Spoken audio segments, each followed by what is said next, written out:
नमस्कार, स्वागत आप सभी का मौसम तक चैनल पर। मैं हूं देवेंद्र त्रिपाठी। 3 सितंबर को संपूर्ण भारत में कैसा रहेगा मौसम का हाल, नेशनल वेदर बुलेटिन में आइए जानते हैं।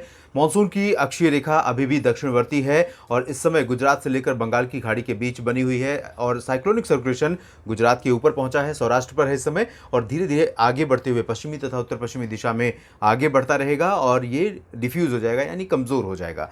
एक साइक्लोनिक सर्कुलेशन दक्षिणी तटवर्ती आंध्र प्रदेश और इससे सटे उत्तरी तटवर्ती तमिलनाडु के ऊपर है। ये सिस्टम भी अगले 24 घंटों के बाद वीक हो जाएगा, लेकिन एक नया लो प्रेशर सिस्टम उत्तरी बंगाल की खाड़ी और इससे सटे मध्य बंगाल की खाड़ी के क्षेत्रों पर लगभग यहाँ पर डेवलप हो सकता है और इसका भी जो ट्रैक रहेगा कमोबेश उसी तरह से रहने की संभावना है जैसा कि पिछला लो प्रेशर सिस्टम था। तो उम्मीद करिए कि मध्य भारत, पश्चिमी भारत, उत्तर भारत के तमाम इलाकों में मानसून फिर से रिवाइव करेगा और बहुत अच्छी बारिश मानसून की वापसी शुरू हो इससे पहले फिर से देखने को मिलेगी, चाहे वो ओडिशा की बात हो या छत्तीसगढ़ की या फिर गुजरात और राजस्थान की। तो समूचा का समूचा बेल्ट ये इंपैक्टेड रहेगा इस लो प्रेशर सिस्टम से। उत्तर भारत के मैदानी और पहाड़ी इलाकों पर भी आगामी सिस्टम बारिश की गतिविधियों को बढ़ा देगा। पूर्वी और पूर्वोत्तर भारत के राज्यों में मानसून का प्रदर्शन लगातार सामान्य के आसपास जारी रहेगा। इस बीच आपको बता दें कि संपूर्ण भारत में सामान्य से 9% कम बारिश रिकॉर्ड की गई है,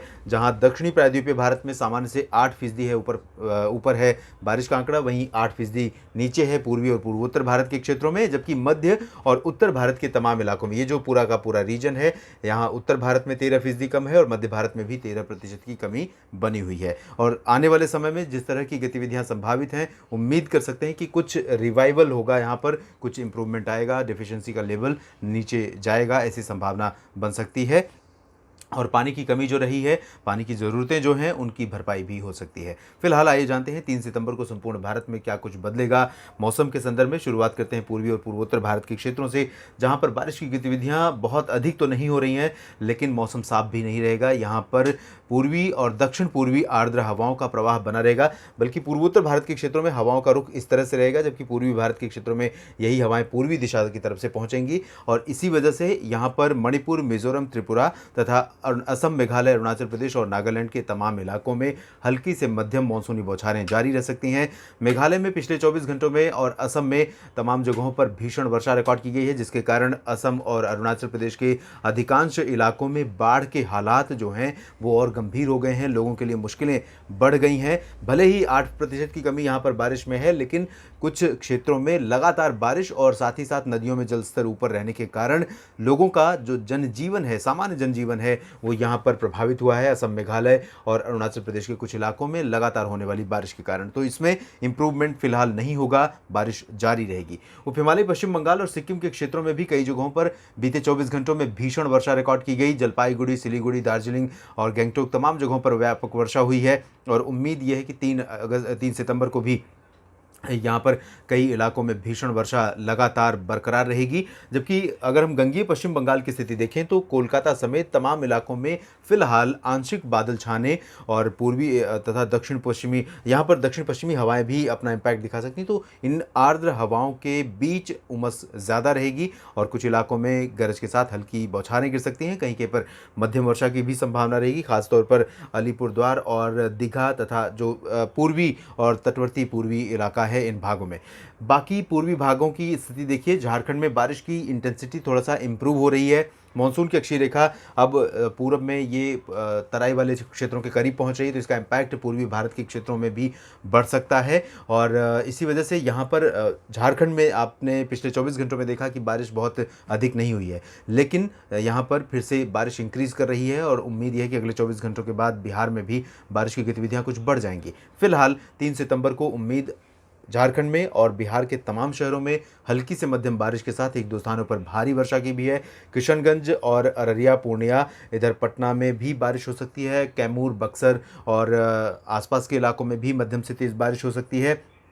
रांची, डाल्टनगंज समेत झारखंड के पश्चिमी इलाकों में ज़्यादा बारिश की संभावना है। पूर्वी क्षेत्रों में फिलहाल बहुत अधिक बारिश के आसार नहीं है। इसके बाद हम चलेंगे पूर्वी उत्तर प्रदेश की तरफ। यहाँ पर आप देख सकते हैं पूर्वी उत्तर प्रदेश में वाराणसी, प्रयागराज जो तराई वाले क्षेत्रों पर जिस तरह का इम्पैक्ट था, मानसून की सक्रियता थी बीते 48 घंटों के दौरान, उससे बदलाव होगा। और अनुमान ये है कि दक्षिण पूर्वी उत्तर प्रदेश के क्षेत्रों में वाराणसी, सोनभद्र, भदोही से लेकर लखनऊ, कानपुर, बांदा और फतेहपुर तक इन इलाकों में हल्की बौछारें गिरने की संभावना बन सकती है। कुछ इलाकों में मध्यम बौछारें भी गिरने की संभावना यहाँ पर रहेगी। अयोध्या, रायबरेली, बाराबंकी, सुल्तानपुर, प्रतापगढ़, जौनपुर, आजमगढ़, देवरिया और आसपास के इलाकों में भी हल्की वर्षा होने के आसार यहाँ पर नज़र आ रहे हैं। वेस्ट यूपी में देखिए, अगर हम मध्य भागों से लेकर के पश्चिमी भागों तक की स्थिति देखें तो इम्प्रूवमेंट या कह सकते हैं कि जिस तरह का सक्रिय मौसम यहाँ पर था वैसा सक्रिय मौसम नहीं रहेगा अगले 24 घंटों के दौरान। लेकिन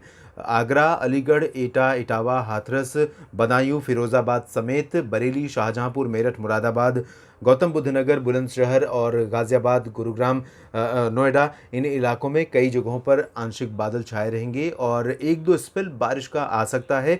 लाइट इंटेंसिटी होगी, मेनली कहीं कहीं पर मध्यम से तेज़ बौछारें भी कुछ समय के लिए गिर सकती हैं और ये जो स्पेल होगा सुबह के समय या फिर शाम के समय यहाँ पर देखने को मिल सकता है। उत्तराखंड में कई जगहों पर मध्यम से तेज़ वर्षा होने की संभावना है। देहरादून, ऋषिकेश, हरिद्वार समेत नैनीताल, मसूरी, अल्मोड़ा और आसपास के इलाकों में मध्यम से भारी बौछारें गिरेंगी।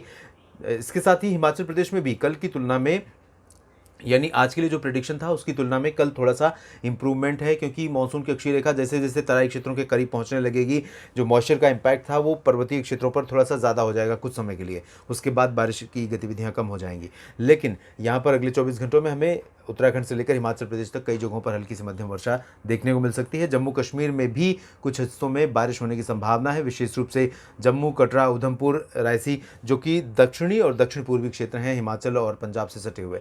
इसके अलावा गिलगित बाल्तिस्तान, मुजफ्फराबाद और लद्दाख में मौसम ड्राई रहेगा। पंजाब, हरियाणा और दिल्ली की अगर हम बात करें तो यहाँ पर भी पश्चिमी उत्तर प्रदेश जैसा ही मौसम रहने की संभावना है। यहाँ पूर्वी हवाएं अभी चलती रहेंगी अगले 24 घंटों तक। उसके बाद ड्राई वेदर होने की एक्सपेक्टेशन है। ड्राई वेदर जब होगा 4 से लेकर अगले 2-3 दिनों के लिए, उसके बाद 6 और 7 सितंबर से फिर से मानसून यहाँ पर एक्टिव हो सकता है। फिलहाल 3 सितंबर को उम्मीद यह है कि हरियाणा में करनाल, रोहतक, रेवाड़ी, हिसार, महेंद्रगढ़, सिरसा, गुरुग्राम, फरीदाबाद और दिल्ली तथा आसपास के इलाकों में कुछ स्थानों पर हल्की से मध्यम बौछारें गिर सकती हैं। पंजाब में भी कुछ जगहों पर बारिश होने की संभावना है। पंजाब में फजिल्का, श्री मुक्तसर साहिब, फरीदकोट, इन जगहों पर बारिश नहीं हुई थी। यहाँ पर लोगों की उम्मीदें हैं, अपेक्षाएं हैं कि बारिश यहाँ पर हो। तो आपको बता दें कि बरनाला, मोगा और आसपास के इलाकों में, लुधियाना, पटियाला में भी हल्की वर्षा होने की संभावना बन सकती है और फजिल्का, फरीदकोट, श्री मुक्तसर साहिब में भी कुछ जगहों पर हल्की बारिश आपको मिल सकती है। आपकी उम्मीदें, आपकी अपेक्षाएं पूरी हो सकती हैं।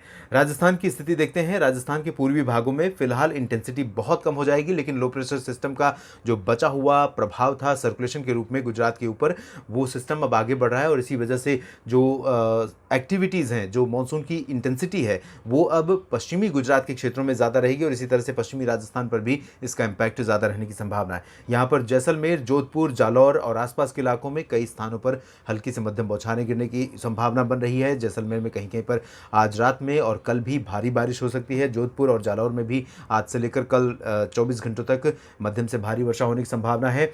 चूरू, गंगानगर, बीकानेर, हनुमानगढ़ और बाड़मेर में भी कुछ स्थानों पर मध्यम बौछारें गिर सकती हैं। हल्की भी बारिश होने की संभावना रहेगी। तो प्रोबेबिलिटी यहाँ पर है। अब ये देखना है कि बादलों का किस तरह से यहाँ पर रुख रहता है, किस तरह से बादलों का फ्लो रहता है, इस पर निर्भर करेगा। उम्मीद कीजिए आपकी उम्मीद पूरी हो और बारिश यहाँ पर हो, ताकि जो कमी है, जिसकी शिकायत आपको रही है, वो शिकायत कुछ हद तक दूर हो सके। हालांकि जो नुकसान खेती को पहुँचा है अब तक कमज़ोर मानसून के चलते पश्चिमी राजस्थान के भागों में, उसमें अब सुधार होने की गुंजाइश बिल्कुल भी नहीं है। पूर्वी राजस्थान के क्षेत्रों में जयपुर और भरतपुर, अलवर से लेकर कोटा, सवाई माधोपुर, डूंगरपुर, भीलवाड़ा, इन सभी क्षेत्रों में कुछ स्थानों पर हल्की वर्षा तो कहीं कहीं पर मध्यम बौछारें गिरने की संभावना है। मध्य भारत में गुजरात की तरफ बात करेंगे तो गुजरात के उत्तरी क्षेत्रों में काफ़ी अच्छी वर्षा होने की संभावना है। पूर्वी इलाकों में इसमें मेहसाना, पाटन, साबरकांठा, बनासकांठा, पालनपुर और आसपास के इलाकों में कुछ स्थानों पर भारी वर्षा भी हो सकती है। सौराष्ट्र में भी कुछ स्थानों पर भारी वर्षा के संकेत हैं। कच्छ में भी मध्यम से भारी बारिश हो सकती है। साउथ ईस्ट राजस्थान के, गुजरात के क्षेत्रों में फिलहाल लाइट रेन होने की संभावना है। मध्य प्रदेश के पश्चिमी भागों में फिलहाल यहाँ पर ड्राई वेदर एक्सपेक्टेड है। गुना से लेकर भोपाल, उज्जैन, इंदौर, खरगोन, देवास, धार, मंदसौर, रतलाम, इन सभी भागों में। लेकिन एक दो जगहों पर क्योंकि आसपास एक्टिविटीज़ हो रही हैं, तो ऐसे में रूल आउट नहीं कर सकते। 1-2 स्थानों पर मध्यम बौछारों के लिए मध्यम बौछारों का झोंका यहाँ पर आ सकता है, लेकिन प्रोबेबिलिटी इसकी बहुत कम है, जो संभाव्यता है वो काफ़ी कम है। पूर्वी मध्य प्रदेश के भागों में भले ही हम ग्वालियर से लेकर पश्चिमी ग्वालियर से लेकर पूरब में तमाम जगहों पर वर्षा के संकेत हैं। जबलपुर में भी बारिश हो सकती है, छिंदवाड़ा, बैतूल और होशंगाबाद में भी बारिश हो सकती है। सागर, टीकमगढ़ और खजुराहो, पन्ना, रीवा, सतना, इन सभी क्षेत्रों में भी बारिश होने की संभावना है। इसके अलावा छत्तीसगढ़ में दक्षिणी भागों में छत्तीसगढ़ और उड़ीसा के तमाम जगहों पर मध्यम से भारी बौछारें गिर सकती हैं। उत्तरी छत्तीसगढ़ में भी हल्की वर्षा संभावित है, जिसमें कोरिया, अंबिकापुर और आसपास के इलाके शामिल हैं। उड़ीसा में भी कुछ स्थानों पर हल्की वर्षा हो सकती है उत्तरी क्षेत्रों में। इन भागों में बारिश की गतिविधियां 2-3 दिनों के बाद और बढ़ जाएंगी, स्प्रेड भी बढ़ जाएगा कई जगहों पर। महाराष्ट्र में विदर्भ क्षेत्र में कुछ स्थानों पर बारिश के संकेत हैं, नागपुर, गढ़चिरौली और आसपास के इलाकों में, जबकि मराठवाड़ा और मध्य महाराष्ट्र में मेनली ड्राई वेदर है, लेकिन 1-2 स्थानों पर हल्की वर्षा यहां पर ज़रूर गिर सकती है। कोंकण गोवा की बात करें तो मुंबई समेत कोंकण गोवा के तमाम जगहों पर हल्की से मध्यम बौछारें गिरने की संभावना है। बहुत भारी स्पेल नहीं होगा, थोड़ी सी राहत यहाँ पर लोगों को मिलेगी। जिस तरह की बारिश का प्रभाव रहा था, इसकी वजह से लोगों को राहत मिलेगी बारिश में कमी के चलते। कोस्टल कर्नाटक के क्षेत्रों में, गोवा में, साथ ही साथ तेलंगाना, उत्तरी तटीय आंध्र प्रदेश और दक्षिणी आंतरिक कर्नाटक, रायलसीमा, इन तमाम जगहों पर भी मध्यम से भारी वर्षा होने की संभावना है। केरल और तमिलनाडु में भी हल्की से मध्यम बौछारें कुछ इलाकों में गिर सकती हैं। स्प्रेड इन भागों में ज़्यादा नहीं रहेगा, लेकिन इंटेंसिटी लाइट टू मॉडरेट हो सकती है। चेन्नई में भी, पुदुचेरी में भी बारिश होने की संभावना रहेगी। लक्षद्वीप और अंडमान व निकोबार द्वीप समूह के क्षेत्रों में भी कई स्थानों पर वर्षा हो सकती है, लेकिन अंडमान व निकोबार द्वीप समूह के उत्तरी क्षेत्रों में इंटेंसिटी अपेक्षाकृत काफ़ी ज़्यादा रहेगी और यहाँ पर मध्यम से भारी बौछारें गिरने की संभावना नजर आ रही है। देश भर के मौसम पूर्वानुमान के इस बुलेटिन में अभी इतना ही। आप बने रहिएगा मौसम तक चैनल के साथ। धन्यवाद।